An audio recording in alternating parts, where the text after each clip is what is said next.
கிறிஸ்துவின் நாமத்து நிமித்தமாய் மறுபடியும் தேவனுடைய வார்த்தையை அறிவிக்க என்னை தேவன் பயன்படுத்திய கிருபைக்காக கொடான கொடி ஸ்தோத்திரம். போன வீடியோவில் சொன்ன மாதிரி எனக்கு அந்த வாழணுன்ற அந்த ஆசை எல்லாமே போயிடுச்சுங்க.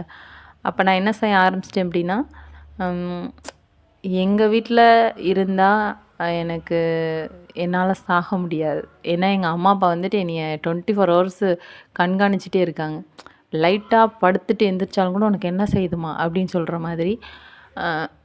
எனக்கு பண்ண ஒரு சிம்டம்ஸை சொல்கிறேன், என்னென்ன சிம்டம்ஸ் பண்ணுச்சு அப்படின்னு. என்னால் வந்துட்டு நேராக நிற்க முடியாது. யூரின் போகிற அந்த இடம் எல்லாமே எனக்கு புண்ணாயிடுச்சு. எனக்கு வந்துட்டு எரிச்சல், அதிகமான ஒரு எரிச்சல் வர ஆரம்பிச்சிருச்சு. யூரின் போகிறது வந்துட்டு எனக்கு வந்து நார்மலாக போக முடியாது. அதுவாகவே தன்னறியாமல் போக ஆரம்பிச்சிருச்சு. அதுக்கப்புறம் தலை சுற்றுறது, சாப்பிட்ற சாப்பாடு வாமிட் வர்றது, உள்ளே குளிர்காய்ச்சல். ஏன்னா உள்ளே வந்து புண்ணு வீங்கியிருக்குல்ல, அதனால அடிக்கடி குளிர்காய்ச்சல் அளவுக்கு அதிகமாக எனக்கு வந்துகிட்டே இருக்கும்.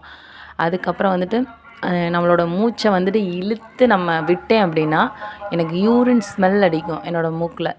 அப்போ வந்துட்டு நீர்க்கடுப்பு. எனக்கு இவ்வளோ விஷயத்தையும் உடம்பு தாங்கிட்டு என்னால் இருக்க முடியல. சரி, நம்ம வந்துட்டு இனி வாழ்கிறதெல்லாம் வேஸ்ட்டு, வாழ்கிறோட ஆசை எனக்கு போச்சு, நம்ம செத்துடலாம் அப்படி சொல்லிட்டு சாகிறதுக்காக எங்கள் அம்மாச்சி வீட்டுக்கு நான் வரேன். அங்கே இருந்தால் ஒன்றும் பண்ணால் அம்மாச்சி வீட்டுக்கு நான் போகிறேன், அங்கே போய் இருக்கிறேம்மா அப்படி சொல்லவும் ஒரு நைட்டு போல் என்னை கொண்டுட்டு வந்து எங்கள் அம்மாச்சி வீட்டில் விட்டுட்டு போயிட்டாங்க. பத்திரமா பார்த்துக்கங்க அப்படி சொல்லிவிட்டு.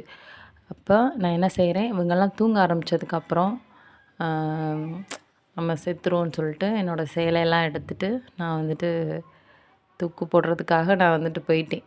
போகல அந்த டைமில் எனக்கு வந்துட்டு ஜீசஸ் சொன்ன வார்த்தை வந்துட்டு எனக்கு ஞாபகம் வருது. எப்படின்னா, உன்னோட காயம் சமுத்திரத்தை பார்க்கிலும் பெரிதாக இருக்கிறது அப்படி சொன்னார்ல.